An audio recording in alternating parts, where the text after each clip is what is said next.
This conference will now be recorded. Hi, everyone. This is Len Sierra. Welcome to the AnCan High Risk Recurrent Advanced Prostate Cancer video chat for Monday, May 19. I'll be moderating today with a little help from my fellow moderators, Rick, Dr. John, and well, Ben's not here. And all of you are well informed attendees. And we want to acknowledge our sponsors, and they are Bayer, J&J, Myriad Genetics, Novartis, Telix, Blue Earth Diagnostics, and Foundation Medicine. And at this time, I want to turn it over to Rick for an announcement about Joe Biden. Go ahead, Rick.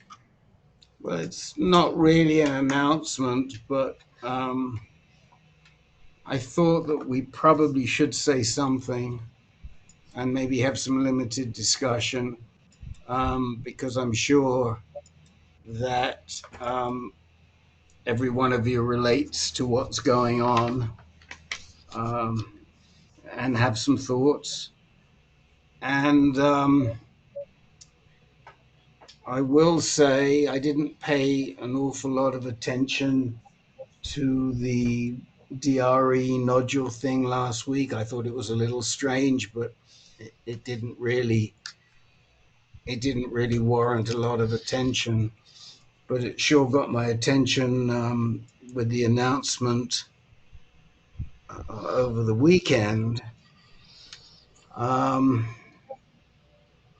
because apart from anything else, I personally find it exceptionally strange. There's a number of people that I've talked to. There are a number of doctors that have been polled, but and I've heard their responses off the record, on the record. But for me, a de novo metastatic Gleason 9 for a gentleman aged 82 warrants some explanation. And when I hear these doctors, and like the urologist, the urological oncologist this morning, just brushing it aside, and when asked whether he should have been checked, said, no, that's ridiculous. I find that hard to swallow. Why? In most cases, prostate cancer is a slow-growing disease. In some cases, it is not. I've seen men who have lasted less than a year from diagnosis to death, and it happens. At the same time, they're almost always younger men. And most of the time, they haven't been screened. And the de novo metastatic epidemic that's going on right now is directly attributable, in our view, to the USPSTF rulings from 2012, 16, and 18. And what we're seeing now is a result of men not having been screened and then suddenly finding they have very aggressive prostate cancer. Here we're talking about our president, a former vice president, somebody who has good medical care. And I find it hard to believe, although it's not impossible, that he doesn't have a history. And one of the things I find really strange, and I don't know if any of the rest of you have noticed it, I know that I think it was Dr. John who said who saw this too. Not once has the word PSA or the phrase PSA been used. Nobody's mentioned what his PSA is. Nobody's mentioned what his PSA was. And what I would like to see is his PSA history going back the last 15 years. And my guess is that there's something in there that maybe we shouldn't know about, or was untoward. And I would think that this might have been a case of a man that when he reached 70, we might still have wanted to screen him and continued after 75. Now, I don't know this for a fact, but I, I mean, I'm absolutely still aghast that we got an 82-year-old guy who's truly de novo metastatic. So I guess what I want to say is I think there's a smoking gun here. I've had people tell me, oh, they don't delve in conspiracy theories, but from what we know, and we're relatively educated, it just doesn't smell right. And I just think there's more to this story. Will we ever know? I honestly don't know. I will also say that if you start thinking about had this been discovered earlier, and it might have been, the implications of having a president who's on hormone therapy um, are very concerning, because we all know, every one of us in this room knows, that hormone therapy affects your executive function. And I'm not saying it happened, but I am saying that if it did happen, you sure wouldn't want anybody to know to know about it if you were still planning on um, conducting your duties. So those are just a few things. We can take 5 or 10 minutes if anybody would like to say. I mean, I don't want to impose on Dr. Shellhammer, but I just wonder, as a more senior gent in this room and having seen many patients, has he ever seen a de novo metastatic Gleason 9 82-year-old? Yeah. Well, I agree with everything you said and all the kind of unanswered questions. And I mean, the fact that this gentleman is the president of the United States kind of sidesteps all of the, we'll say, hesitancy of screening, quotes unquote, an 88, 78, 80-year-old gentleman. I mean, you can go to the guidelines and debate the issues, but if he's the leader of the free world and making decisions, dang, you just have to know from head to toe what's going on. So it's extraordinarily puzzling, and I won't say any more than you have beyond that. Well, thank you for not booting me out the room, because I was nervous, and I know you would have no hesitation in telling me if you thought so. But I feel a little better. Well, let's see. Is that? Oh, that's Dan, who now has his. It's Dan who now has his camera on and his hand up. Go ahead. Go ahead, Dan.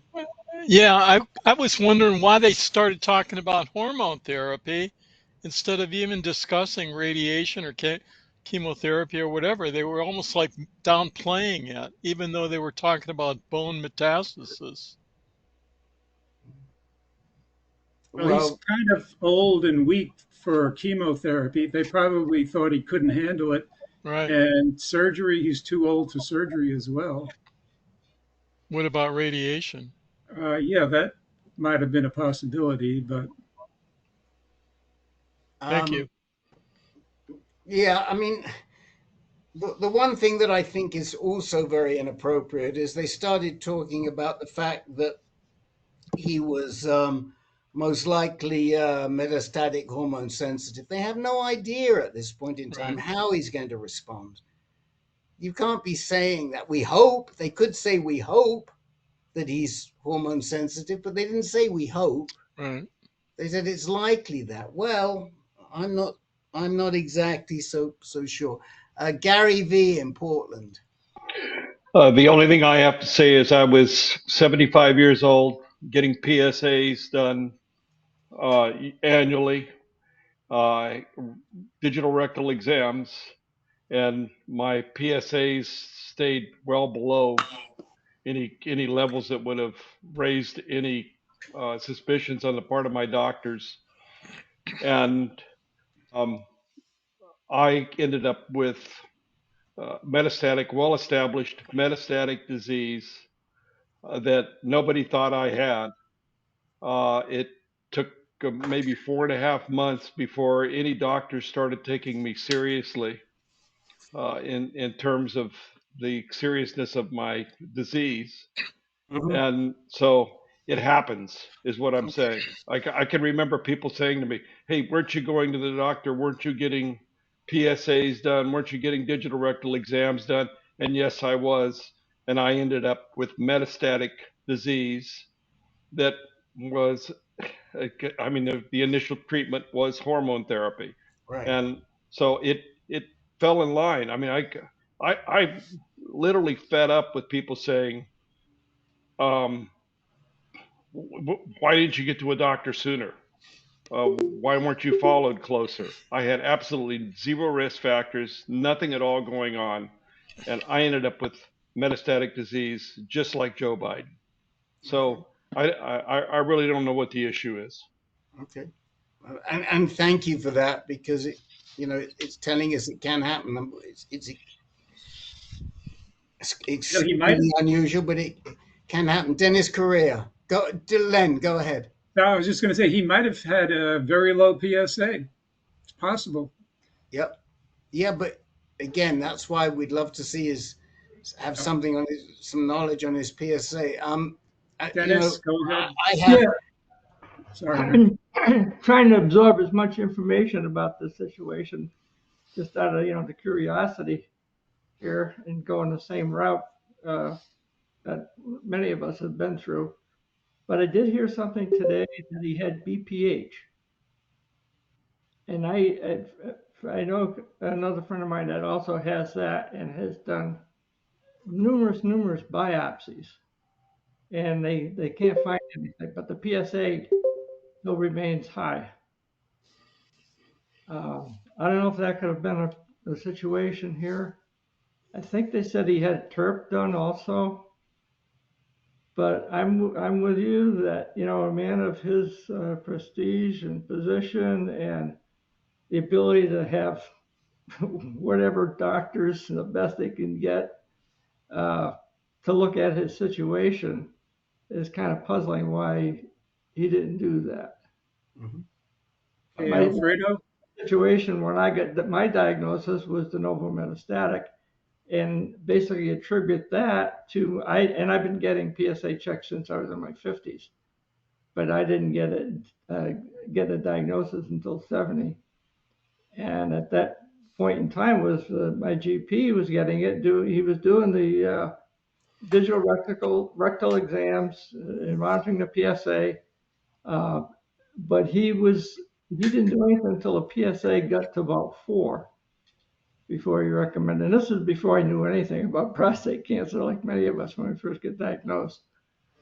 And lo and behold, get the scans done and biopsies, and confirmed it was metastatic. Lisa 9 de novo. So I guess Thank you, Dennis. Alfredo, go ahead. I want to thank Dennis and Gary both for sharing those stories. De novo metastatic obviously is pretty rare. I was going to share that my phone's been ringing off the hook all day from both medical colleagues and non-medical folks asking about the situation with the president. And I really don't have anything to comment with any wisdom greater than what Rick just articulated. I have all the same impressions. There's a lot more question marks than there are answers. I will predict, though, that the idea of saying to 70-some-year-old men, no, you're too old, we don't need to screen anymore, I think after this weekend, that's going to not be a very popular viewpoint. I think a lot of men are going to go, no, I don't care, I'm 82, I want to be screened. On the other hand, I have an 85-year-old friend and colleague who I've been talking to the last week who just got diagnosed, not with metastatic. And he has very rapidly gone down the pathway of, I'm 85. I've accomplished everything I want to accomplish in life. He's a retired transplant surgeon of all things. He says, how about do nothing? So he's fully in that camp. Anyway, I just wanted to thank you guys for your remarks. And Rick, I think you summarized it perfectly. And Len, since I have the microphone, I'll just give my little news and then I'll shut up. Yeah, go ahead. And I realize what I'm about to say may be old hat and not very interesting to this group, but I can't resist. Last week, for the first time in a couple of decades, my PSA is undetectable, 0. So I'm happy, right? Very good. All right. Okay. Thank you. That's all I had to share. All I'm right. not leaving the group, but I'm happy about it. Okay, terrific. Good news. Who else? Let's see. Larry, go ahead. Larry Fish.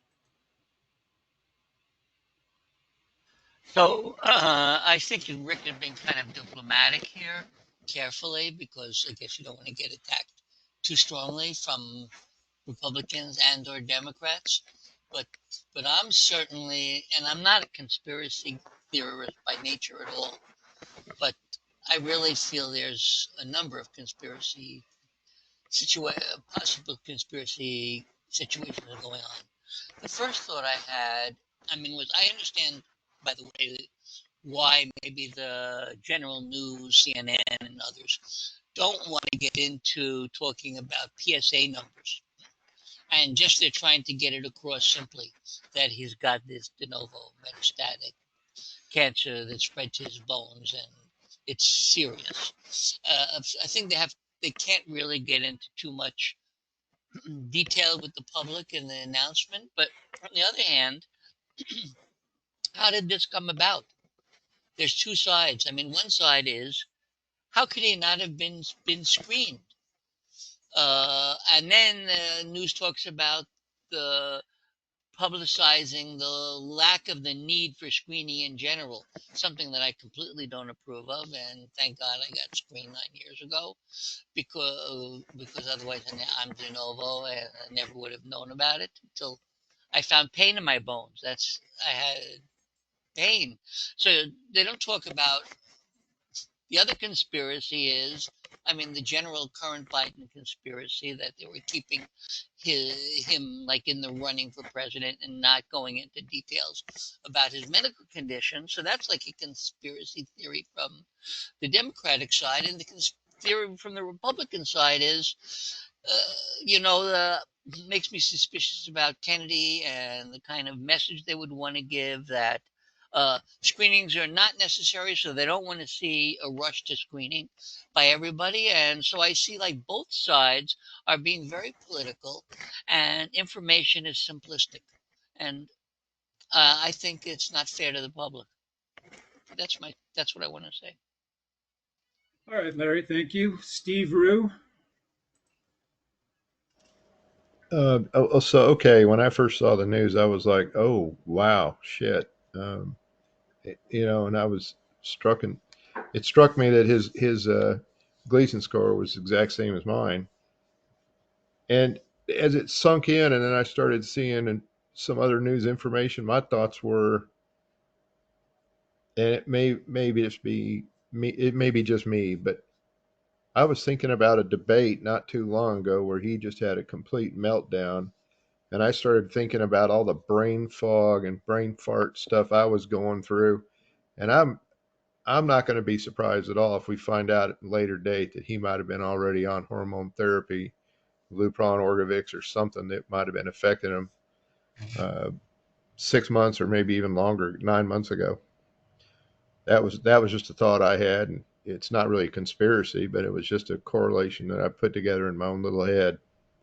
That's all I got about that. I just wanted to throw that out there. Steve, I thought about that too, but then I also thought about how it could be possible that, knowing he had a terminal illness, incurable illness, let's say, and he would still say, yeah, I'll still run for office. I would think that if he was already on hormone therapy, knew he had an incurable disease, that he would have checked out right away. He would have passed the torch. But anyway, we'll never know. Yeah, maybe one day we will know. Yeah, that's true. I understand what you're saying, but then when I'm looking at what might have been going on in his head, faced with what was on the other side of the aisle for another 4 years, he might. I mean, I'm not a conspiracy theorist, but I'm just curious if some of that wasn't withheld from the public at that Yeah. time. All right. Thank you. Cliff? Yeah, I mirror some of the things that they came out about with Joe Biden. I was also de novo metastatic. Had a TERP in 2015. I had been getting checked every year. Um, my PSA was pretty much negligible. Um, the only way they found is because I had an enlargement after one of my physicals in my abdomen, and they did a biopsy, and the pathology came back that it was prostate cancer, and the surgeon was so shocked he told the pathologist to do the biopsy, do the pathology over, and it came back again, prostate cancer. Now also Gleason 9. So I mean, I was checked every year, and I just didn't. I don't produce PSA very well. So it could be anything like that. Right. All right. Thank you, Cliff. Well, I will say, I mean, what I really wanted to do as much as anything was open the room to allow you guys just to express some of your thoughts because everybody sitting in this room gets it. And a lot of times the people that you talk to, they don't get it. They don't really understand, but we all do understand. And so I thought it was only fair that we should allow you all to air a little bit. I'm not going to, sorry, Neil, I'm not going to take any more questions now. We've got to move on this topic because we got one new gent and a lot of others, and we've spent about 15 minutes to 20 minutes. This is not something, RJ, this is not something that we normally do. It's very exceptional, but this is an exceptional situation in exceptional times. So we can bring it up again, and I'll leave it to somebody to ask for time in the next meeting or any future meeting if they want to discuss it some more. It's a legitimate subject to discuss in this group. And with that, I'm going to turn it back to Len, and we'll get cracking with the regular part of our meeting. And I hope this has been helpful. It's certainly been very helpful for me, and Gary V's disclosure has been, which I should have known, I missed it, is very enlightening. So go ahead, Len. All right. Before I get to R.J. Smith, Alfredo, I believe you said you needed to leave early, so please feel free to drop off anytime you need to. I just like to apologize to the group because it's not my preference to leave early, but sometimes it happens. So thank you. All right, we understand. All right, so R.J. Smith, have you ever listened to one of our recordings before and you understand how the moderator questions the new person? Yes. So Good. I watched the recording from, I think it was last week. And so I have a little bit of context. So, Good. but Okay. I'm all new to all of this. Very good. So I'm going I'll to give ask it a you. shot. I'm going to ask you a few questions and try not Sure. to jump ahead. I want this to go in chronological order. Sometimes guys will jump ahead and then we have to backtrack Okay. on your treatment. So first, tell us, how old are you? 56. Okay. And where do you live, RJ? In Seattle. Oh, you're Actually. Seattle. I see it right there. Okay. Yep. How did you hear about us at AnCan? I heard about it through an interview with Ben on Dr. Geo. I don't know if people are familiar with that, but he did kind of an interview of a little bit of his experience And Dr. Gio said, "Oh, like you're from the AnCan," and like then I was kind of like, "That's what I need because I need even more information." So I was searching for stuff, and then I found some YouTube videos, and I found like Mark Schultz and the PCRI, and then I found the Dr. Gio, which was very interesting because he's like a holistic, physician, and then he's kind of interviews people, but his area of specialty is prostate cancer, and so he was interviewing Ben, and I said that's where I need to be next. Very So good. We're happy to have you here. So tell me, what was your Gleason score and your PSA level when you first were diagnosed? So my Gleason score was 9, and my PSA, when it was first detected to be high as part of a physical, was 10, and then it was, or 9.8, I think. And then when I went to see the urologist, he ordered another one because it had been a couple months, and then it was 11.7. All right. So, And what year was that? yeah. So let's see. The PSA. So my physical, when I got the PSA back, that was back in January, the end of January.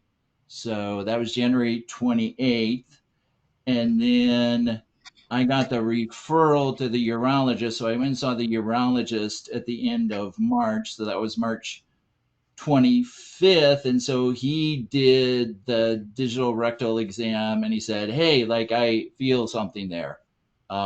So then he ordered the PSA again, and he said, "Okay, like let's get you set up for MRI." So then I had the MRI at the end of April. So that was April 23rd. And then he said, so that came back as, a PIRADS 5. And then they said, well, there's like, a big, nodule tumor on one side, and then there's one on the other side. And this one on the left side, they said it's, adjacent to the capsule. And also they, like on the MRI, they said, oh, like we see something in the seminal vesicle. So he said, I'm going to get in. And so I was in within a week, and he did the biopsy, and the results from that came back on the 6th of May. Of May, just recently. Okay. Yes. And do you know if they did any genetic testing? Not yet, no. Okay. What was the name of your urologist, and at what institution? It's Dr. Evans, and he's at Swedish Medical in Seattle. Okay. Did they advise you to see a medical oncologist yet? No, not yet. So it's a little bit of an interesting story because so I talked to him, and I was kind of doing some research after I got the MRI back. So I had already kind of started trying to educate myself.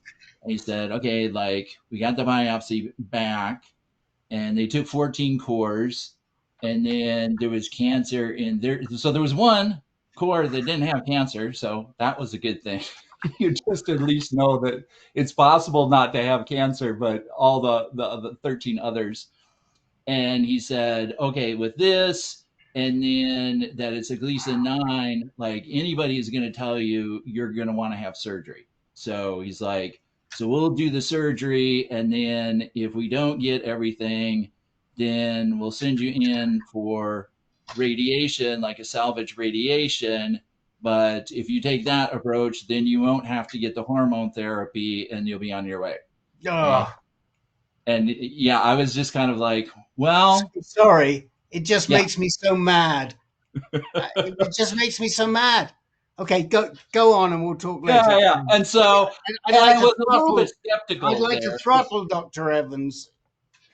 Yeah, I mean, he actually doesn't do the surgery. So he said he used to do the surgery, but now they kind of broke up their practice but of their urology group, there's a group of people that just do the robotic surgeries. So, and he said like, like Swedish is the best place, he said, and then I will say, like, I've done some research and they have definitely the highest volume of prostate cancer and both surgery, and also they have the CyberKnife and all of that. So they do the radiation as well. But I said, hey, like, what about University of Washington? So we have University of Washington here in Seattle as well, which is a pretty good university and a hospital, and they're associated with Fred Hutchinson Cancer Research Center. So like they also do a ton of cancer treatment and particularly research, right? Because they're associated with the university. So they have a lot of clinical trials. And I said, hey, like, I'd be interested in a second opinion. And he said, well, if you don't want to get the surgery, then we have the CyberKnife. And so do you still want the second opinion? And I said, yeah, I think that I would like to talk to somebody over there. And so they sent my stuff over for a second opinion. And so they said, oh, like, we're going to schedule you with this board. I forget what they call it. Oh, multi-specialty clinic, they call it. It's like a 4-hour thing where they have a surgeon, a medical oncologist. We're familiar. We're Okay. real familiar with it, RJ. Okay, yeah. And so I've got that scheduled for the end of June. So that's where I'm going for my second opinion. Well, we certainly recommend that you use a GU medical oncologist because with a Gleason 9, it's definitely going to be in your future. As Rick kind of groaned when your doctor told you won't have to worry about hormone therapy if you do this, that, and the other thing. That's highly, highly unlikely that he was correct. Almost wishful thinking. I'm supposed to do the wishful thinking, not him. Yeah. So, have you had any other scans besides the MRI? Did you have a CT scan? Did you have a bone scan? No, I have the PSMA scan on Thursday. Oh, okay, good. So that is scheduled. So I will find out. I'd say on the MRI, they said they didn't see anything in the lymph nodes. So they did in the seminal vesicles, but they said, like, don't see anything in the lymph nodes. So that's like the one promising thing, I think. And that, besides that, they said of the Gleason 9, 1% was Gleason 5. So they said it's a Gleason 9, but 95% is 4 plus 1% is 5. And I don't know where the other 4% went. I guess that was. So are they saying only one core was 4? One core was 9 and one core was 8. And then. And the other cores were 4 plus 3s or 3 plus 4s? Yes. Yeah, a mix. 5 of 3 plus 4 and 6 of 4 plus 3. 5 of 3 plus 4 and 6 of 3 plus. Okay. So there's a few things I would like to just say to you, and then we'll open it up. First of all, I groaned because, as Len correctly said, surgery followed. You're a T3B would be your staging because it's in your seminal vesicles, and surgery followed by radiation is definitely a good way to go. But the strong likelihood is that you will also need hormone therapy. And if that is the case, you may decide that you don't want to do the surgery. Now, I was 56 and I was a 4 plus 4 and I was a T3A, and I was set to do the surgery, and I ran the MSKCC nomogram, which is posted in the chat window. Those are the 2 little squares. And I strongly recommend that you run the pre-radical prostatectomy nomogram. When I walked in to see my urological oncologist, that was the first thing he presented me with. And it is a tool that is very helpful. Is it totally accurate? No, it's still a nomogram, plus a lot of the numbers that have come in times when we don't have the technology that we have today, so it's open to criticism, but it is still very helpful. It is going to tell you how likely it is that surgery alone will be sufficient for you. And I can pretty much tell you that there is not a radiation oncologist around knowing that they are working on somebody who was a 4+5 who is going to tell you you don't need additional hormone therapy. It's doctor's discretion, but in a situation like yours, 13 out of 14, the strong Gleason, at least 11.7. By the way, my Gleason was 10 and it went up to 15 during the period that I was figuring out what to do. Your PSA, you mean? My PSA was, yeah. So run that nomogram. By the way, above the nomogram is the PROMISE trial, which is being run out of Fred Hutch, and you can get your germline, your inherited genetics done there at no cost to you. So I would think about just ordering that today. Okay. The question becomes, do you want to roll the dice and do the surgery, hoping that you won't have to do anything more? Or do you want to back off and the gold standard is still considered to be, for somebody in your situation, some type of radiation, either some type of brachytherapy or SBRT, plus radiation to the lymph nodes across the pelvis, plus somewhere between 18 and 36 months of hormone therapy. And that would be the gold standard. Now, I am not 100% sure of the value of doing the multi-disciplinary Fred Hutch tumor panel. I think if it were me, I would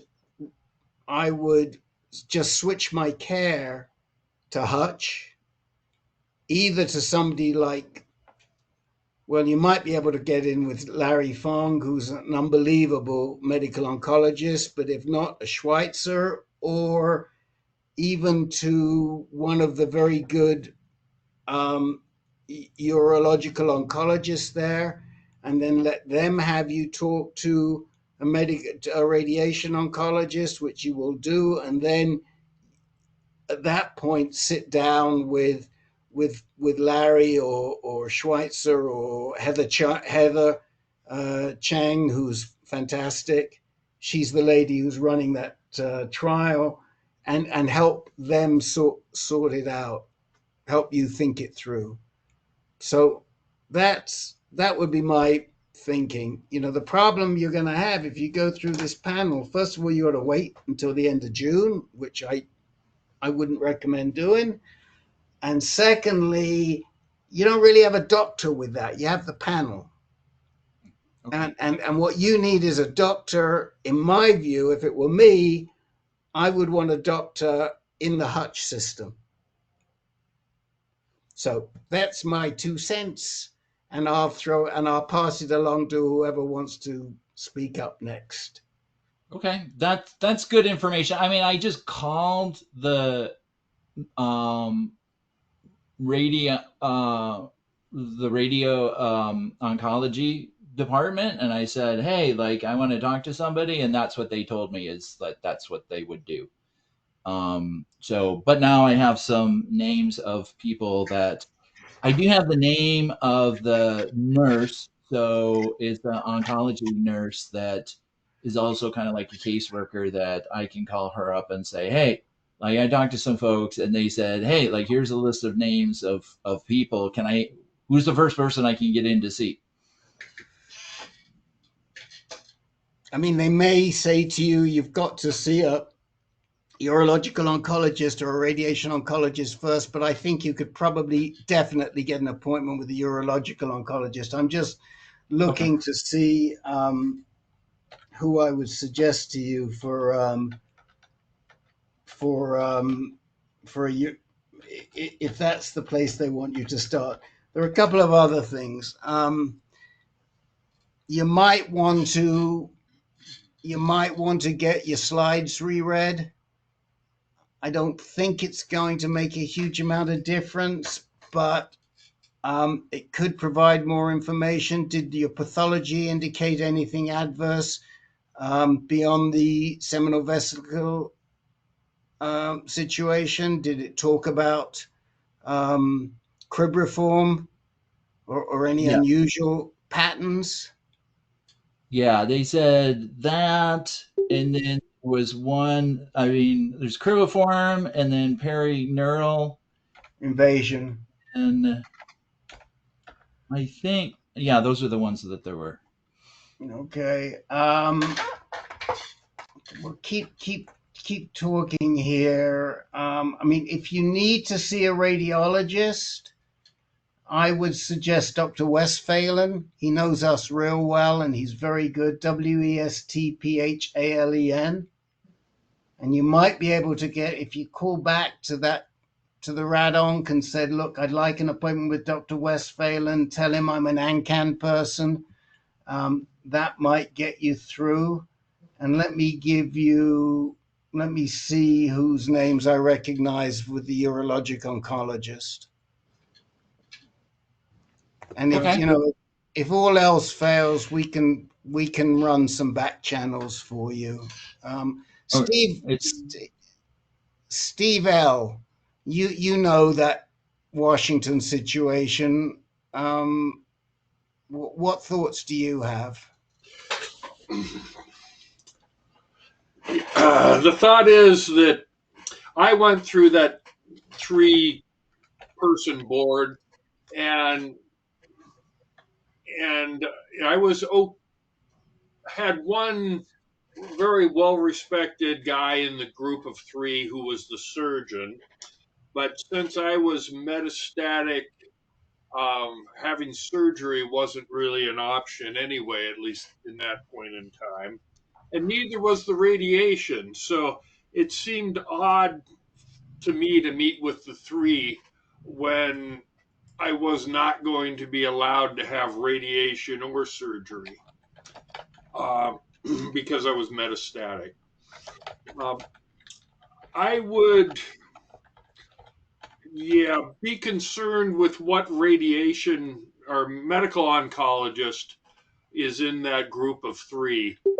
He's probably going to be the one that's going to be assigned to you to be, the primary decision maker there. And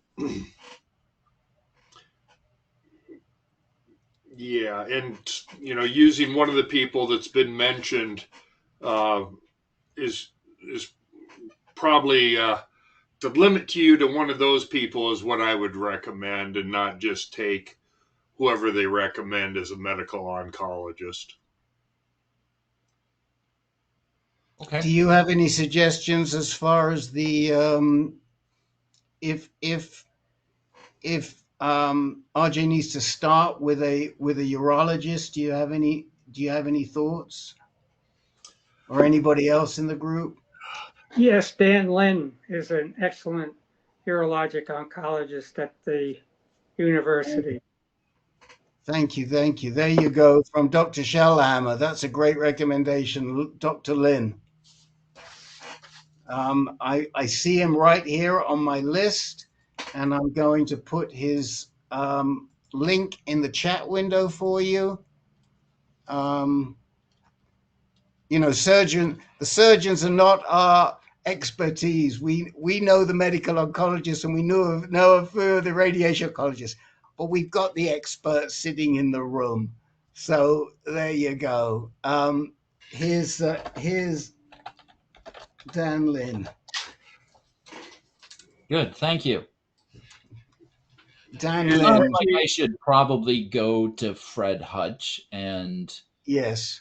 like Swedish helped me figure this out. I mean, it was kind of interesting. Like when I went to get the physical, like my GP said, "Well, do you want this prostate test?" I mean, kind of like the whole thing with the Biden, right? It's like, well, like I don't know, if you're 80 years old, should you get a prostate test? It's like, and I said, yes, I do want to get that. And then it came back as a 10, and he's like, well, we'll watch it for a few months. And I said, I would like to get in to see a urologist. Right. And So let me ask you a couple of questions. Any family history of cancer of any sort? No, not really. Okay. The other thing I want to mention to you, because it's really important in you making your decision. If you wanted the absolute best treatment, your doc at Swedish is right. You would do surgery and then you do radiation. But he didn't mention, and this is that you would also do hormone therapy. I'm not giving you medical advice. I'm telling you from my own personal experience, because I went through this myself. Okay. Now, what I wanted to know is, if I don't do the surgery, but if I do radiation plus a radiation boost plus the hormone therapy, how much worse off am I than putting myself through all of the additional comorbidities of going through the surgery? And nobody's really ever written on this, even today, 17 years later. Now, I had the luxury of being able to ask that question, not personally at the time, although now I could do it personally, of one of the best urologic oncologists in the country, Dr. Peter Carroll, who Dr. Shellhammer will know well. And Peter came back and he said he's not sure, but in his estimate, it may make about a 3 to 4% difference, improvement. In what? We're not sure. Whether that's radiographic-free progression and overall survival, I don't know. But he thought I'd be 3 to 4% better off if I wanted to put myself through the surgery as well. And I said, no, I don't want to do it. You know, I'm not going to do the surgery knowing that I've still got to do radiation and I've still got to do the hormone therapy. And I will tell you, thank God, knock on wood, I was very, very fortunate. I made all the right decisions. I have a durable remission. I haven't had to do, my cancer was outside the gland. It was in the bed, in the prostate bed already. But I did what I needed to do, and I did it up front, and it worked. That's not true of a lot of people. Some people do what I do, and it still comes back. And mine could still come back. Especially when I think about President Biden at 82 years old. I'm going to keep getting those annual PSAs. Yeah, and then also, I'm looking forward to like hearing, some of the stories, because like it seems like, well, one of the things is you get the surgery, and then if they come in and give you the radiation right away, then it's hard to recover from the surgery. But then if they wait, how much of that 3 to 4% does that eat into? And how long do you wait? Well, how long does it take to recover from the surgery? It depends. All of this stuff, it depends. And it seems like you're just keep throwing the dice. And then I will say the dice that I've thrown so far, haven't come up well for me, but I'm due, for my streak of good luck. Okay, well, Len, anything more? Anybody else? I just wanted to mention what we mentioned to all of our guys, RJ, is the importance of diet and exercise. Are you physically fit? Do you exercise regularly? Uh, I have been exercising a lot more. I had like a New Year's resolution, and so like that was one of the things is to lose a few pounds that I gained over COVID. So I have lost 30 pounds now, and I am just Great. keeping exercising. So I put on 30 pounds over COVID. Now I've taken it off. So I could lose a few more, but I feel pretty good where I'm at right now. So and definitely getting a lot more exercise than I was. Okay, keep that up. Thank you. Now, Dr. Paul, you said you had an announcement for us, I believe. Hold on before we move on.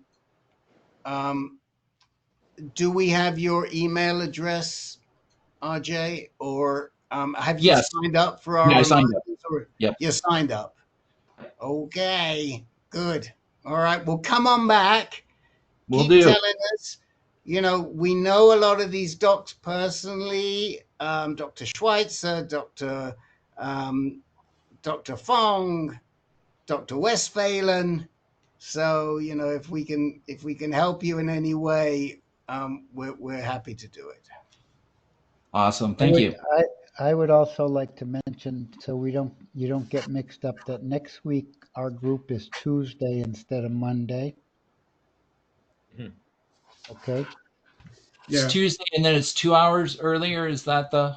That's Yeah, right. 6 p.m. Eastern on Tuesdays.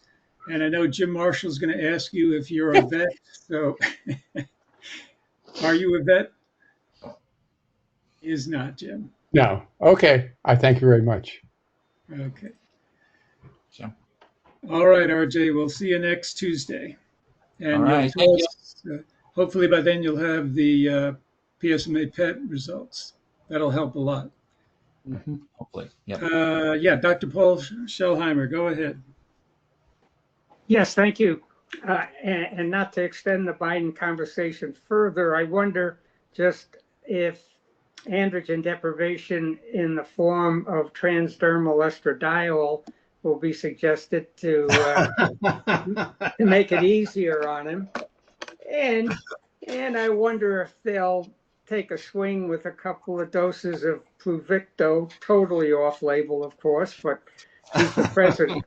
He's the president. The question I'd like to ask all of you, because you've been at a lot of major medical centers, has anybody had a percent circulating tumor DNA evaluation as part of their evaluations over the past 6 to 12 months? Because it's becoming kind of an interesting prognostic Yes. and predictive test. Yes. Anybody So, encountered that?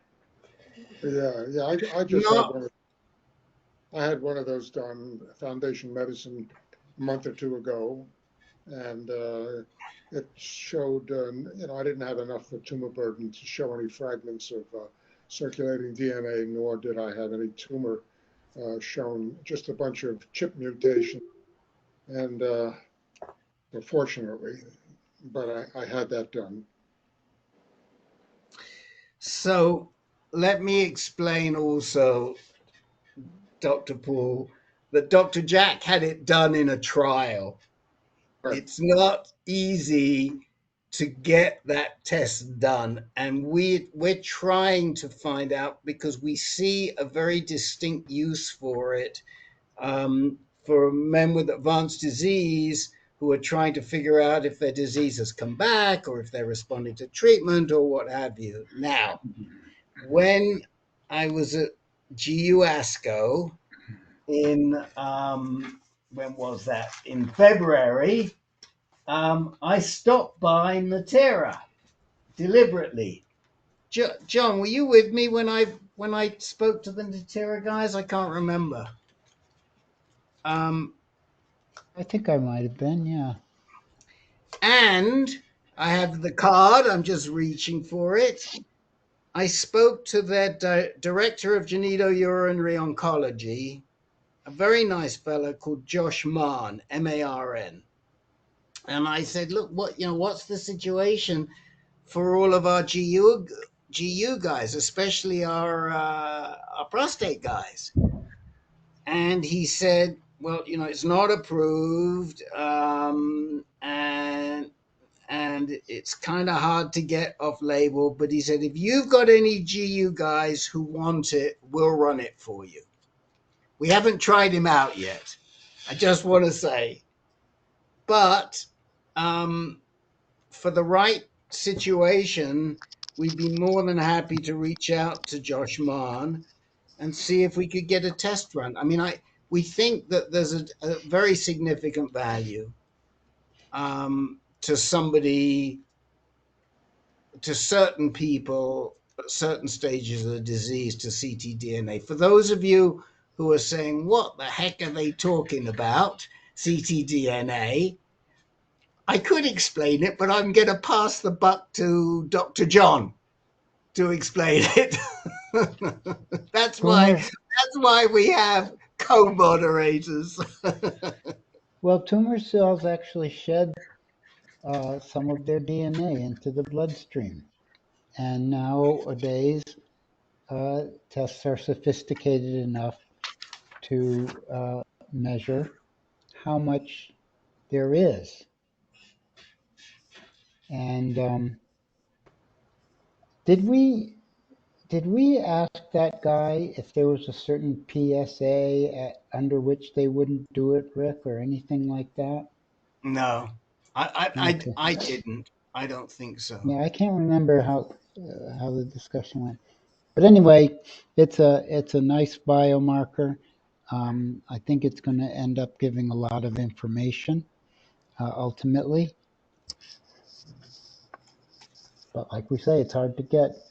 And By we the just way, got Rick, one person in the room who's had that the measurement, trial right? was discontinued because of all the inaccuracies where people with large tumor burdens were showing up negative with no fragments, and other people who had low tumor burdens were showing up with lots of fragments. So they decided to discontinue the trial. So I'm not in it anymore, nor is anyone else from this particular medical oncologist. Well, that's disappointing. Yeah, sorry to hear that. Yeah, so was I. Paul, what brought about the question? Do you have anything to tell us about the test? Well, there is data. I heard what Jack said, but there have been some trials with regard to its predictive capacity for response to the radiopharmaceuticals. So there are a number of cut points probably to change in the future, but now it's less than 2%, 2 to 10%, greater than 10%. So less than 2% circulating tumor DNA against the background of just free circulating DNA, which everybody has some of, is a good sign for pursuing one therapy and maybe avoiding it and going to something else more drastic if you don't fit into the particular box. But it's early, but it's becoming kind of heightened predictive interest. So, Dr. Paul, I have a couple of thoughts, because you're right. It's being used quite frequently in a bunch of trials as an endpoint measurement or progression measurement. You probably know Dr. Dreiser. He's not one of our favorite doctors, but you probably know him. Or one of our favorite doctors who could probably make it happen for you is Dr. Green. We love her. We've known her a good while. And I'm thinking if you reached out to Dr. Dreiser or Dr. Green, they might have access to run that test for you. Well, I am relying on the true and standard PSA, PSMA scan follow-up. I just was interested if any of the major centers that you guys frequent had put that in the checkbox. It doesn't sound like it yet, unless it's trial trial associated. Yeah. Unless it's One of the trial associated or unless it's an exceptional situation where we could lean on Natera and Natera says they'd run it for us. One of the things on our wish list is that maybe ctDNA might help us identify neuroendocrine cancer. Yeah. Thanks. All right, thank you. And let's go to Mark Valens.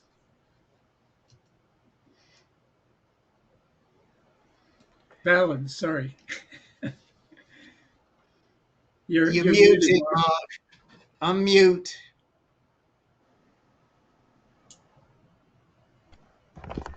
So last week I got to tell you really good news about my PSMA that came back with, it was, the Pluvicto was really working. It knocked my metastases way back in size and number and avidity.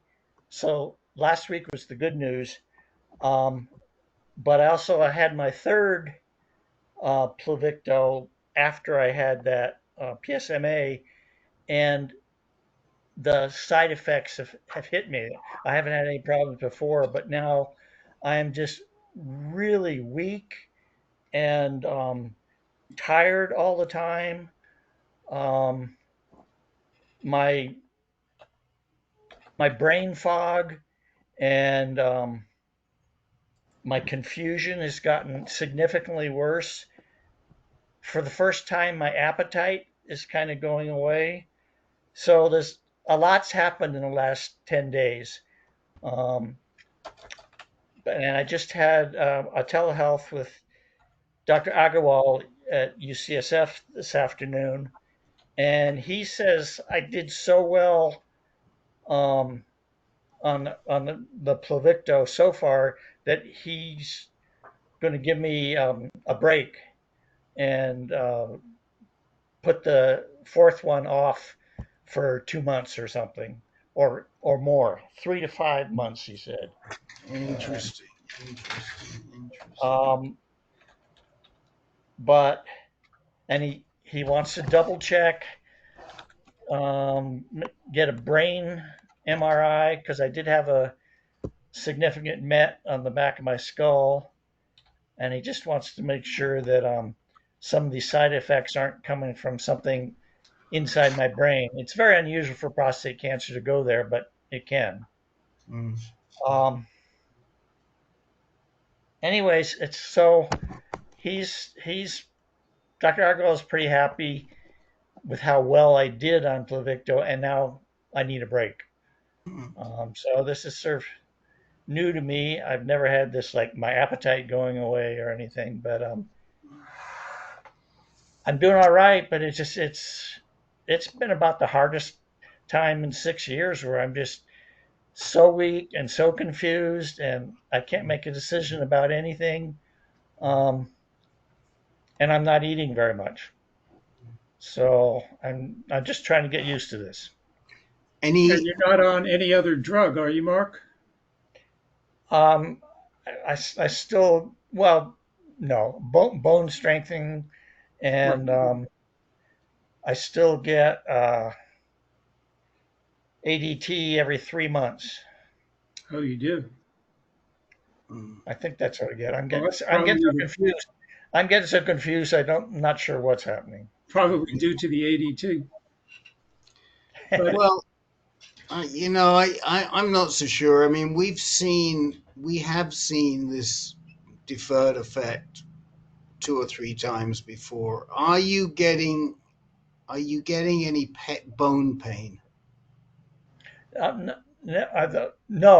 The only one I ever had was when it metastasized. I had one big met on my spine, and that one hurt. And then Dr. Roach irradiated it, and I've never had any other bone pain. So, we've seen people come in with bone pain after the second, the third, and the fourth. We've also seen people who are hit harder. I mean, my own feeling is, and your blood work will tell you this, that you might see some significant changes in your blood work, because it may be getting to the bone marrow. The radiation may be getting to the bone marrow. I have to say, we love Dr. Rahul. He's, there aren't that many doctors around who are prescribing Pluvicto who are immediately going to say, yeah, well, we'll just leave a couple and we'll let you get to feel a bit better. But that's the sort of Dr. Rahul is. And that's why we send people to him, because he doesn't do things by the book. He does things by the patient. And we love that. And my thought is that, and we've seen this happen too, Mark, with various people, that they just get whacked like you did last week, but then they bounce back, and if a month from now you're feeling great, he'll pivot. He'll pivot again if he needs to. Yeah. I think that this comes with the territory. Dr. Paul, have you had any? Which Pluvicto are you on now, and have you had any adverse effects? I've had 2 infusions and tolerated really well, but I'm listening carefully, recognizing that the next one or the one after might be problematic. So, and the scan, etc. PSA's responded well from 160 to 7 2 or 3 weeks ago, and getting a scan, I think, after my 3rd infusion. So I'll let you know. And Frank Chambra, how about you? Did it whack you in the middle at all or not?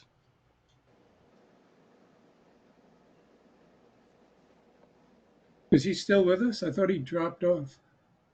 Did he? He may have dropped off. Yeah. He may have dropped. Anybody else who's done? Keith Lawrence, yes, sir. Yeah, I did 3 and then stopped because bone scans showed no reduction in bone mets and no reduction in PSA. So, but it did hit me pretty hard, and progressively hard. Each one got a little bit worse. I had a lot of nausea and just absolute tired fatigue beyond belief. So that was my experience. Was that after each one, Keith, or was that just after the 3rd one? No, it was really the first through 3rd got progressively worse. Okay. On the fatigue, yeah. Okay. And on the nausea, yeah. Okay. Stan Friedman. Yeah, this has been an interesting discussion because I'm going for my first Pluvicto treatment. It's Thursday, and I just went for my blood results today, and actually my PSA has gone down from the last readings. It's now at 0.31, so it's nowhere near as high as you other guys have mentioned. So in taking the initial consult, the doctors at MSK said that they will administer the treatment based upon how I feel. So if I'm not feeling, or I have or if I'm responding well, they have no problem in extending the next treatment out a couple weeks, or whatever. So there is no fixed attitude in their minds that it's got to be six treatments with spaced out every one treatment spaced out every 6 weeks. So we'll see how that goes. Well, good luck with it. And as you see, we have a little bit of experience in this room.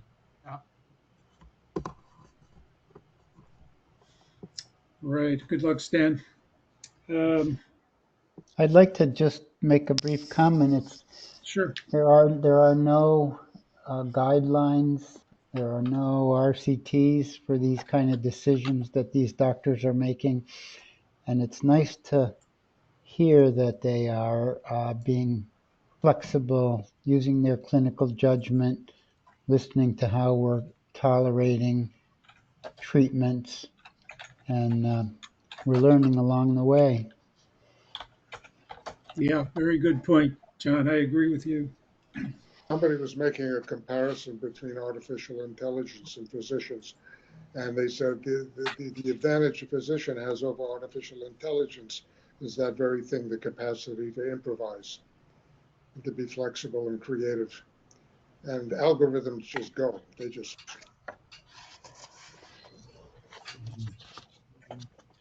All right, Jack, thank you. Tony Fig, you're up.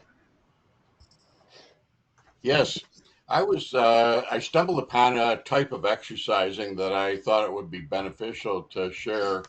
I saw your intro on Protec and about the uh, microscopic garbage disposal, and it kind of tied in. So I sent some information to Rick, and he suggested that I share it. But the exercise that I came upon was rebounding using a small trampoline. They're usually like 4 foot in diameter, and the benefits that bring are a cleansing of the lymphatic system, and that really helps to get the toxins out of the body. It helps with the immune system, but there is a lot of other side benefits to it, helping to strengthen the bones, improving balance. It's easy on the joints when you do those types of exercises. And my wife and I have been doing this for about 3 weeks now. And my wife has seen significant improvement in her circulation. She was having a lot of difficulty with feeling in her fingers, and that has all come back. And it's improved both of our allergies, helping with sinus drainage. And we both have gotten a lot stronger with our legs. We live in a very hilly area, and just to go out and walk the dog, it really was winding us going out around the property here, trying to walk the dog. So we both have seen significant improvement in our overall health. We don't have the lethargy that we had before. And it's also something that is easy on the joints. I just had a second hip replacement, and my wife has had a knee replacement. And this type of exercising, I was looking at something that would be beneficial for me if I ever did go back on ADT to help overcome and push through. So it's an easy type of exercise to do. But I think that the main advantage that I saw was an improvement in cleansing the body with a lymphatic system.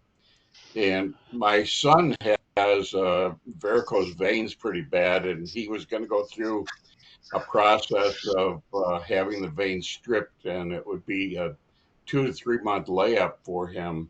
And I did some more research, and it showed that rebounding really is a lot better for him to use that to increase the circulation and improve it. So we're looking at him getting a rebounder. So I just thought I'd share that with you, and I'll put a link in the chat about some of the benefits of rebounding. It's been around for years. It's when you think of a trampoline and a rebounder, the trampoline you go flying around, and on the rebounding, it's more of a very soft exercise. Your feet really don't leave the mat. It's more or less bouncing around. So I was going to put a link for some beginner exercises for it, but just doing 5 to 10 minutes of exercise on that, you really work up a good sweat. It's good for cardiovascular. It doesn't seem possible, but it's almost equivalent to doing like 20 minutes of other types of exercise.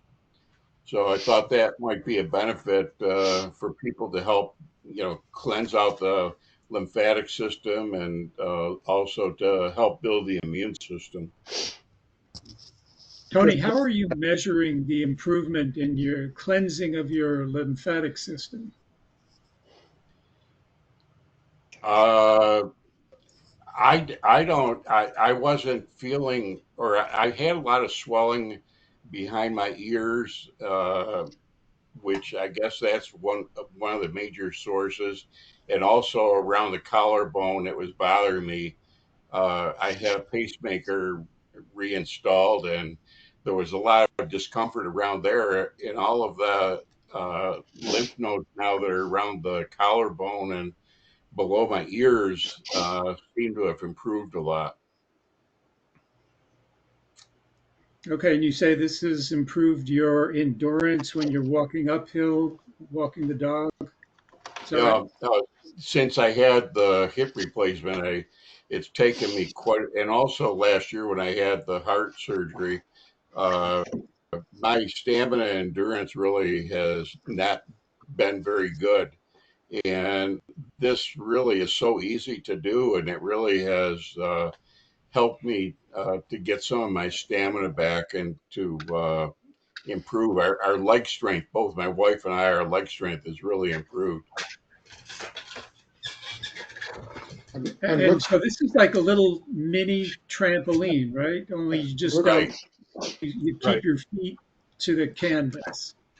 You can get them on Amazon anywhere from $100 up to $900, depending upon the quality that you want. Yeah, I remember this was very popular decades ago, like 1970s, and then it just seemed to fade away. But now it's back. Okay, I'm glad it's helping you, and continue to update us on its effectiveness, please. Okay, thank you. And any questions from anybody for Tony Fig? Am I going to see people listening to us bouncing up and down? Their heads are going down. What's going to happen? Look at Dr. John. Yeah, we'll know. We'll know. Every time we see another person with their head going up, down, we give a gold star to Tony Fig. Yeah, well, I'll be bobbleheads. Yeah. John, Dr. John, we're getting feedback from you. Sorry about that. My phone rang. I'll put my mute on. Okay. All right. So I don't know if you folks have seen this. Scott Adams, the Dilbert comic strip creator, Jeff Markey posted this. He has the same type aggressive prostate cancer as Joe Biden. And this is weird. He expects to die sometime this summer. It's kind of a bleak self-prognosis there. Yeah, I believe he's married to Jane Pauley. Oh, right. I haven't heard that name in a while. Yeah, I did hear that.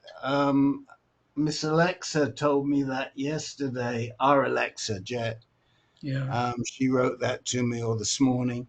But again, this is probably, I don't want to say probably, but a guy is 67 who, you got to wonder if he got screened.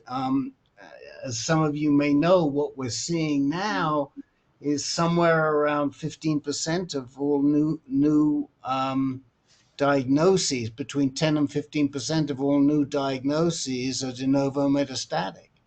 And this is a direct reflection of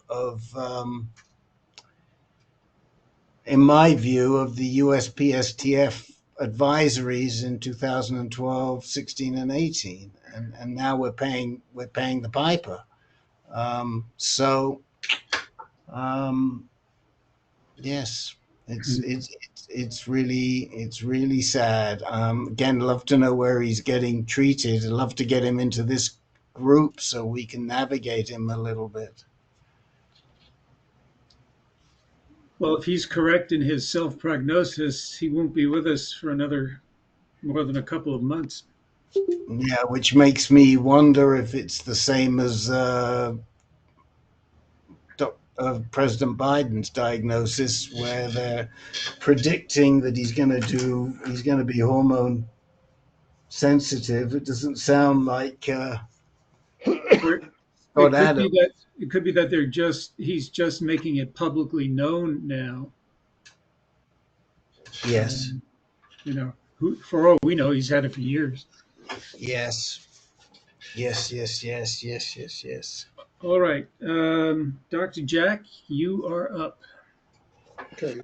I just wanted to update everybody on my seeing Dr. Belusic today. And I went in and, 2 months on a holiday from my doublet therapy after close to 2 years. And I didn't get the PSA results and the testosterone results till this afternoon, but I was wondering how come all my blood parameters were unchanged. I would have thought that my absolute neutrophil count would have gone up. It went up so slightly. It was, we went from 1.48 to 1.73. So, well, at least the right direction. But my hemoglobin and and white count and all the other blood studies were essentially the same, including my fasting blood sugar. And I was thinking, well, I don't think I have any testosterone or anything yet, or estrogen to give me an alteration that would be satisfactory. So this afternoon, my PSA came back. Fortunately, it's still undetectable, and my testosterone is undetectable. So nothing has changed. I feel good about the PSA. I don't feel as good about the testosterone, although there's been a conversation in this group. Dr. Paul, you mentioned that could work in my favor to prevent, the cancer from coming back because the testosterone is non-existent still. But a part of me very much wants the testosterone to come back to see if it's possible to have it both ways. And it may be totally unrealistic, but I'd like to be able to have the benefit of some testosterone and estrogen to give me some, greater sense of well-being and some bone protection and all the other benefits of having my hormones back, hopefully minimizing the metastatic diathesis. So I just wonder what you guys have experienced who've gone through all of this. My pre-treatment testosterone was 740, pretty high for an old guy, but and I've been on Orgovix and darolutamide, and I just wonder how long it would take for that testosterone to start creeping up. What's been your experience? Anybody who's been on Orgovix? I think Don Rogers mentioned, someone else mentioned how long it took. Yours came back relatively quickly, didn't it, Don? Yeah, mine came back. It went from unmeasurable to like 30 in like 4 months. 4 months. Now it's back in the normal range. My baseline was 580, and the last measurement I had, which was last month, it's like 480. So it's great. You were on Orgovix? No, it was not. I was on Elgard with prednisone. Wow, that's terrific. No, it's great. I mean, I've gotten all the benefits of it. I've actually I have a libido. I have spontaneous erections. I feel like a kid again. I really do. Oh God, everybody's dream. That's wonderful. So it took you less than a year to come back to normal. Yes, it did. Yeah. Wow. Anybody else?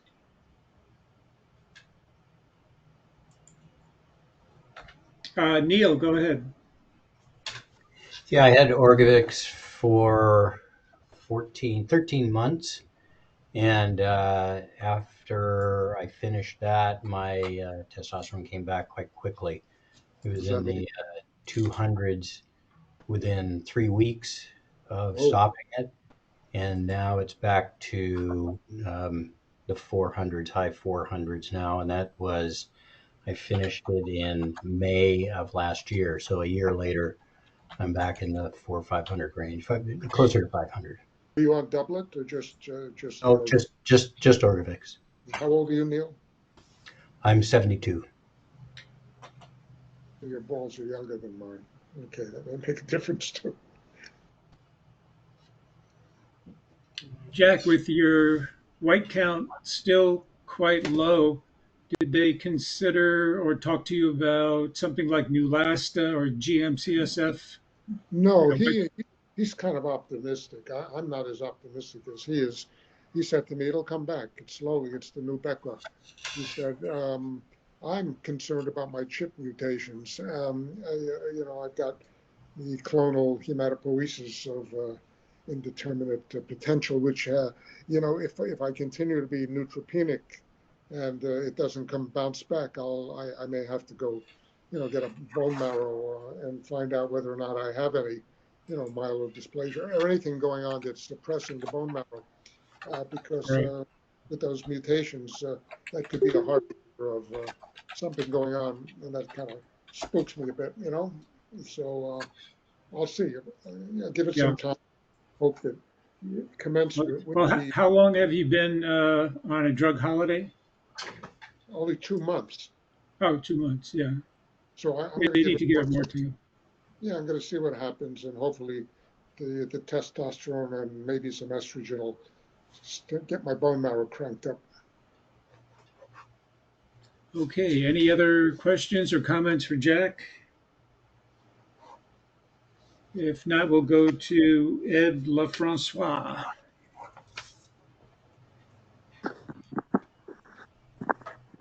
Yeah, hi there, guys. I still I heard from the doc today about my Orcovix appeal, and it's still a no-go through my insurance company. I did go to that website to get the $10 per month prescription, but I see on the back it's a limit of $10,000, and I figured if I'm doing that for 6 months, I'm over the 10,000. Do you usually go for 6 months with it? I would think in your situation, yes, Ed, definitely 6 months. When you spoke to them, did you ask them if they could assist you in the appeal because your payer was not willing to pick up the tab for Orgovix?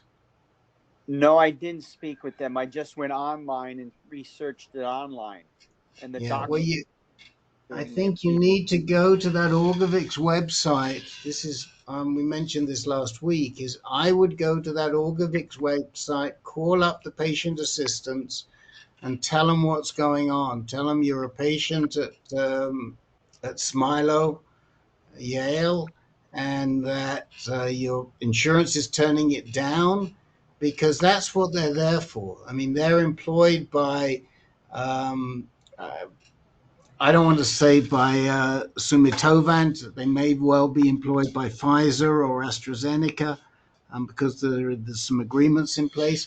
But that's what their job is. It's to appeal and to help people like you who are being pushed into drugs they don't necessarily want. Right, right. Okay, so I will them and try and push a little harder. That's all. Any We've got, I know, at least a couple of guys, although you're not on Medicare yet, correct? No, No. no.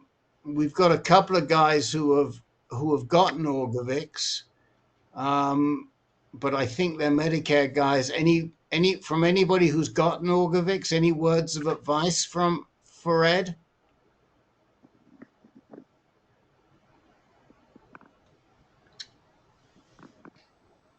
Guess For a while, not. it seemed like a lot of our guys were on Orgovix, but not in this group, apparently. All right, Neil Sundstrom, go ahead. Go ahead, Neil. Yeah, I had it. It was covered by my either Medicare or my secondary insurance.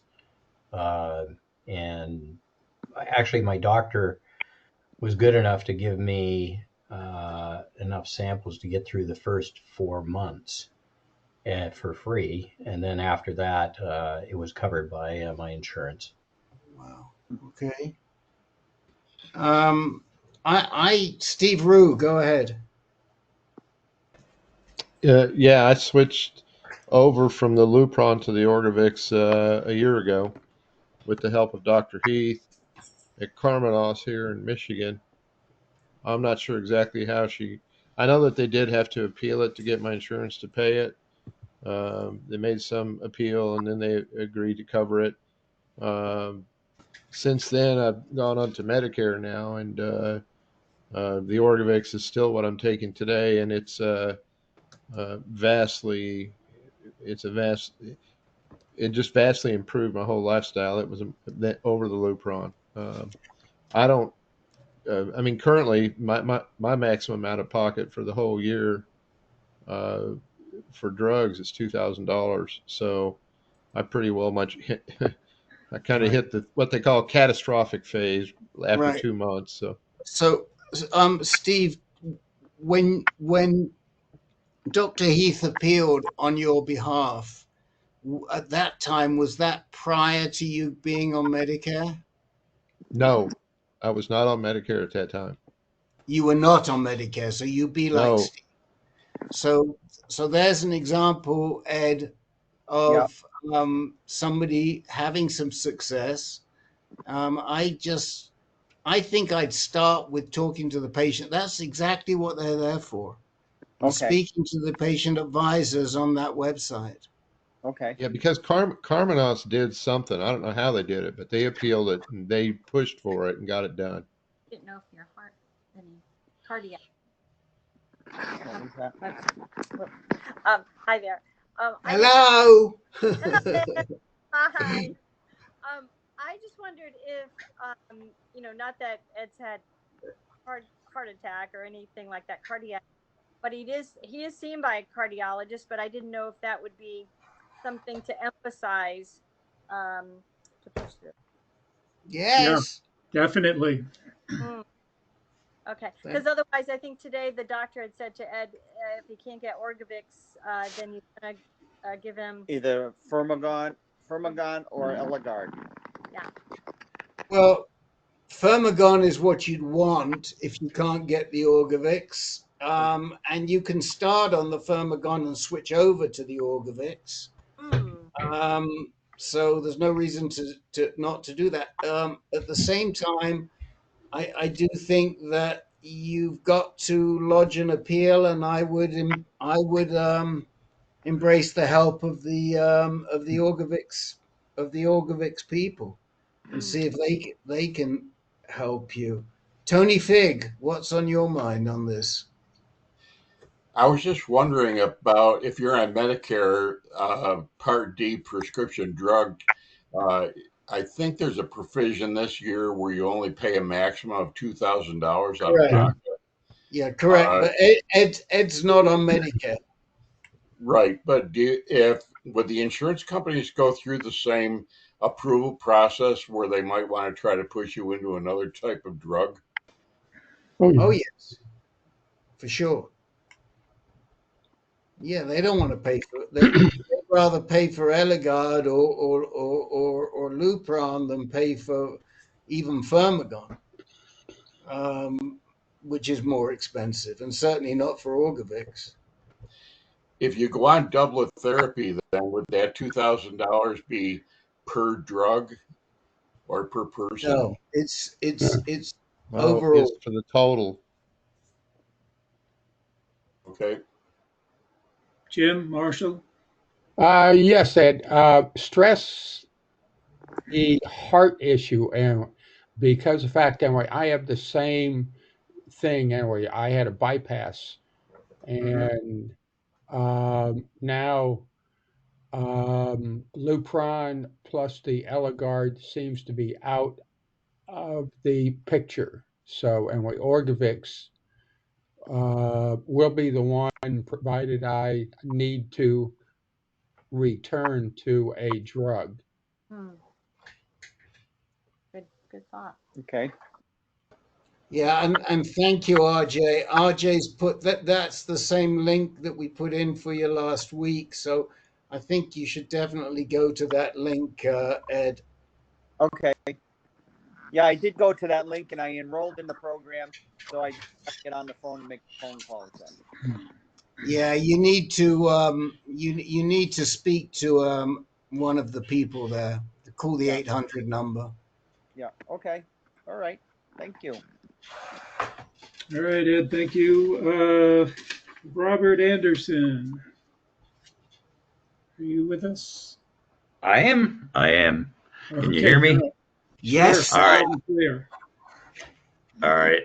This is just an update. The last time I talked to you guys, I had a little incident of unconsciousness, and they took me off all of my drugs for, only a couple of weeks. I had all sorts of tests run. Everything came back clear. So they put me back on the Orgovix and Xtandi. Um, I just finished 9 months of it. One thing they did find in the testing was that I had an irregular heartbeat, which the doctor said could be, the medications could have caused that. I never had any heart issues before. I was on the doublet for 9 months, and they just took me off of it again. So I'm on a treatment holiday.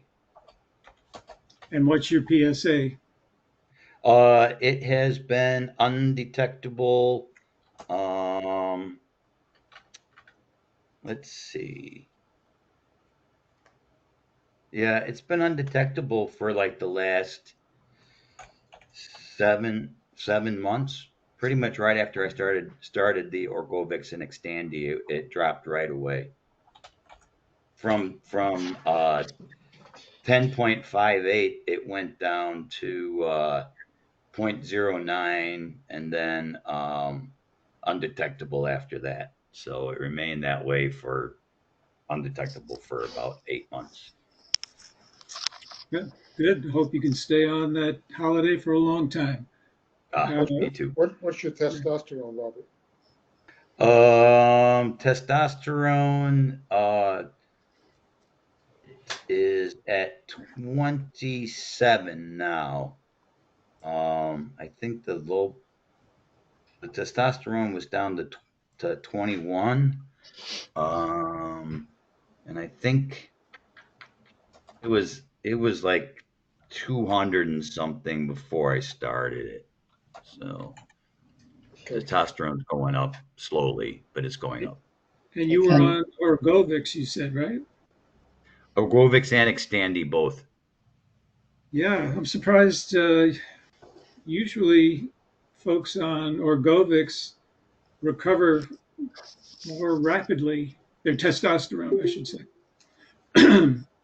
But I guess everyone's different. How old are you, Robert? 65.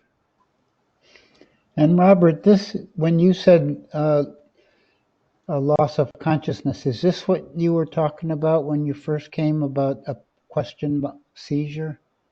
Yep. Same event, not two events, right? Yep. Nope, same event. Okay. Yeah, they sent me to a neurological oncologist. Yeah. And so then there was a bunch of tests after that. And then there was also a heart doctor, cardiologist that now I'm seeing. Had the heart monitor and stress test and all that kind of thing. So Nobody mentioned this as a syncopal episode secondary to your atrial fib. Pardon? Nobody said you passed out because of the arrhythmia. Nobody did. No, nobody gave me any reason for it. So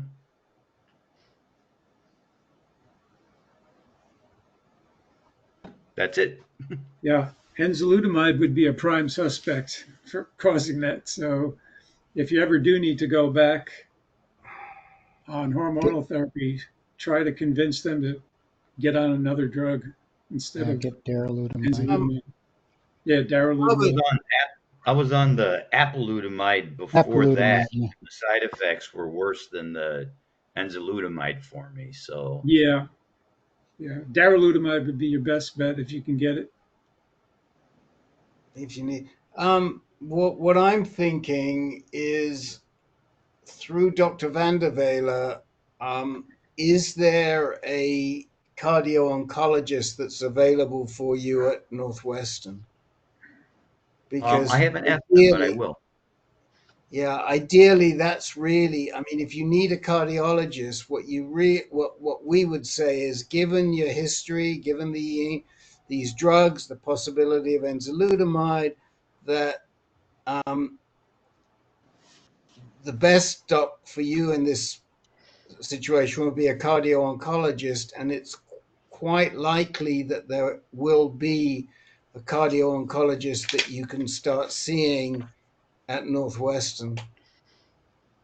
Yeah, the I did the heart monitor, and it said, where you wear it for a week and a half or whatever it was, and it did say that there was I don't know how they stated it, but that my heart would stop for like 30 seconds or something, but it was nothing to be concerned about. What? I hope you got that wrong. Who said Yeah. that? Wait. Come again? Maybe bring the report in or send it to one of us. The whole So look at report. this. Here you go. Here you go, Robert. There is a cardio-oncology program at Robert Lurie Comprehensive Cancer Center. Yep. I There it am goes. going to put the link in the chat window for you, but it's exactly for situations like yours, as opposed to seeing a regular cardiologist. So here you go, and you can follow up from there. Okay, thank you. Cardio onc program. We are, by the way, working with who we think is the very first cardio oncologist in Romania. And she's a lovely young lady. She carries Lynch syndrome. She's had 4 cancers already, or 3 cancers already herself at age 38. And we're working with her to start a Lynch support group in Romania. But she's a pathologist who recently qualified as a cardiologist, and she is pursuing. And we've hooked her up with Dara Liu, if any of you remember him. He's at Hamilton University in Canada. He's a really good guy. He's one of the original cardio oncologists, and he did a webinar for us a few years ago. Great. But there you go. So there you go. There's your Northwestern link, and you can click on it. It'll open later, and you can get hold of Dr. V tomorrow and chase him up for a assessment. He's good about that, so thank you. Yeah. Steve Rue, did you get to tell us what you wanted to tell us, or was that you were commenting before, but I'm not sure that's what you wanted to talk about? Well, no, I had a visit with my oncologist 3 weeks ago. Okay. And I had some new symptoms coming up. I had a couple of minor bouts with some dizzy spells now and then, but then they started to get very frequently, like instead of 2 a week, 2 a day. Nearly passing out, losing consciousness, and some other things. And so he looked through the blood work that was drawn, and he started talking about adrenal insufficiency. And as we got to talking, he felt like I needed to increase my prednisone. So I did a quick check, and I came back with, well, it looks like prednisone can cause adrenal insufficiency. So taking more of it doesn't seem like really the right idea, but tell me why you think that. And he was saying because it would offset the problems that the associated with the adrenal system while taking abiraterone. So I'm curious if anybody's had any kind of adrenal insufficiency issue with dizziness and the fatigue to a point where it's creating spells of almost becoming unconscious, passing out,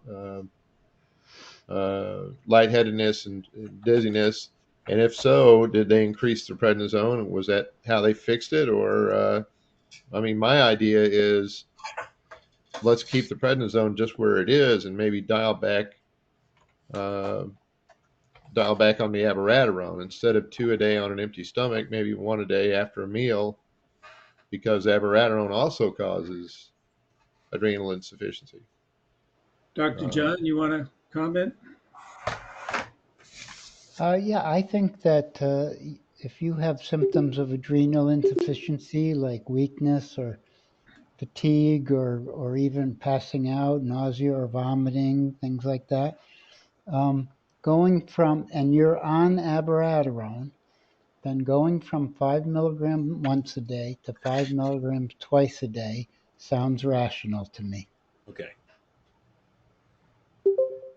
Gary, you had your hand up too? Yeah, go ahead, Gary.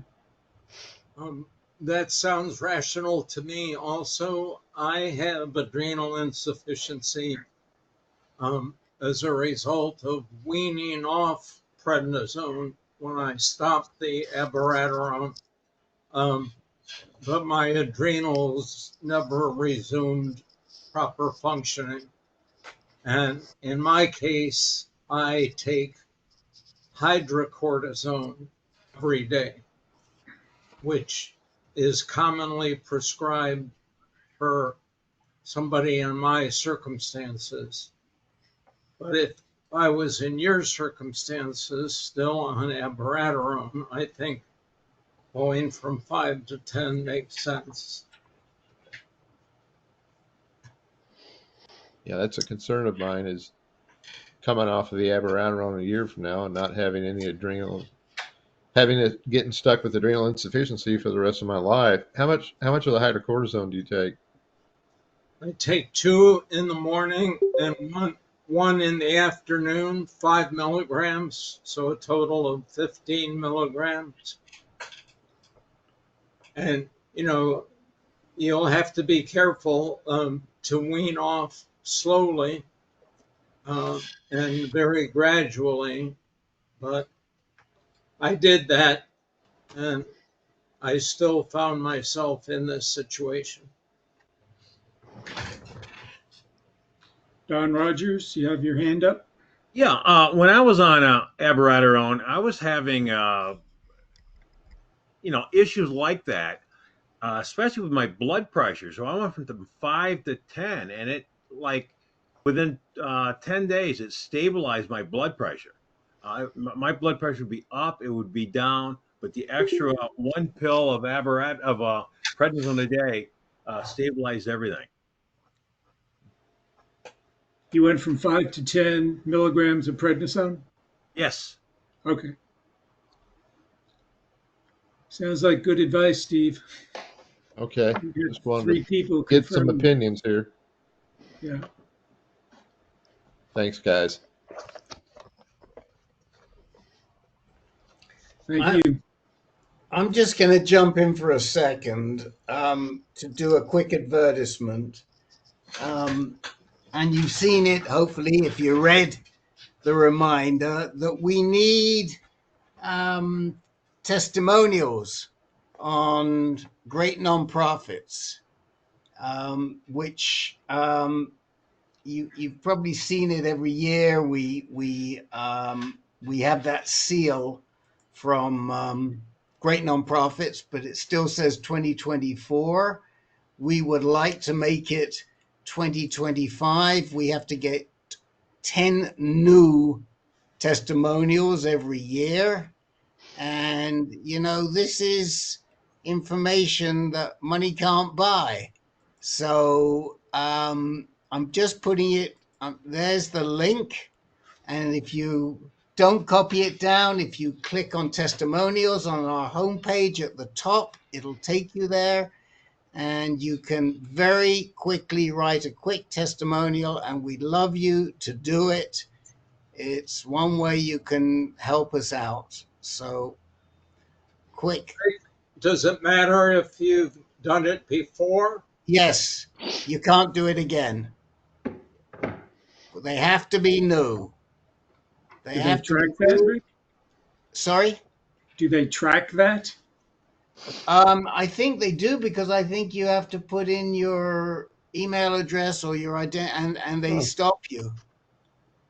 oh, okay. You know, so they know if you put it in before. So yes, you can't put it in again. But we got a lot of people on here who haven't done it before, and we could do it just this afternoon from people. I should have done it when RJ Smith was here, but boy, thank you, Commander Zajic. We appreciate that very much, and yeah, you know, it's and some of you have workarounds. Yes, Steve L. Yes, going back to adrenal insufficiency.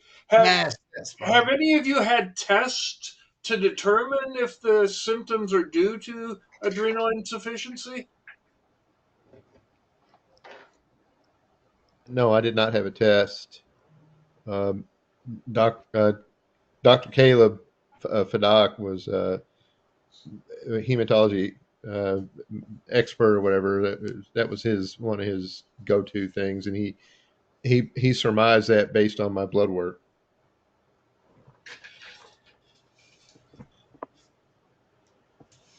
Dr. John, what would they do? ACTH? Yeah, ACTH stimulation test or whatever it's called. Yeah. Cortisol levels. Yeah, it can be worked up. I guess you just do the same workup you'd do for Addison's disease. But in a person with, an abiraterone, I think it would be, I don't think it would be unreasonable for his doctor to go by the clinical symptoms and on the basis of the symptoms try a higher dose of prednisone. Thank you. Don Rogers? Yeah, I had a test about 3 months after I stopped the ADT. I was experiencing, and I still have body aches. I mean, significant body aches. The first thing I thought was that some sort of an issue with my adrenal glands. I ran a test and it came back normal.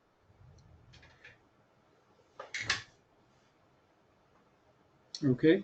Thank you. Gary, go ahead.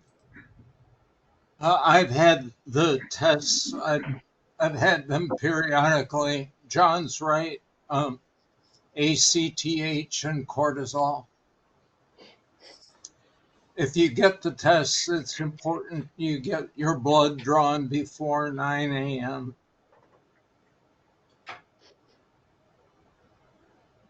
Thank you, Gary. And Rick, that wraps it up on my Oh, list.